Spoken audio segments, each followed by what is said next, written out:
Please don't forget to subscribe. What's your advice naman to those who, okay, was cheated on and they gave a second chance? O, diba? Gusto ko yung natatawa ka. Kasi yun yung talaga gusto ko gawin eh. Matawa din. Na parang, talaga ba? You got burned once? You want more? Oh my God! But okay. Yeah, I feel like we've also all done that.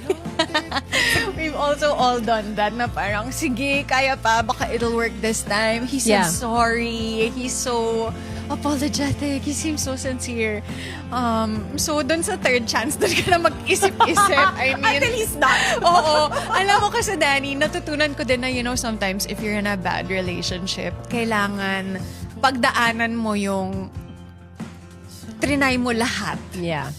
Yeah. para makapag-move on ka na. Because you know na, okay, I gave a chance, I gave another chance, I gave it wala my all. talaga, Yeah. no turning back. Para once na nakapag-decide ka na, natauhan ka na, alam mong it was the right decision. Tama naman. Oo. It's yun nga lang talaga. Pagdadaanan mo talaga. Pagdadaanan Yun mo yun. talaga. Like, kung may kabarkada ka na parang ang kulit, balik ng balik dun sa bad boyfriend niya, minsan mapapasabi ka lang, sige, balikan mo. Nandito lang ako. Sagarin mo Oo, sarili mo. sagarin mo. Tapos usap tayo pag, nakita mo na ang liwanag. Parang ganon. Out of years getting to know myself, If this is not something na we both want, wag na lang. Wag na natin patagalin. we're not a love team. We always say that.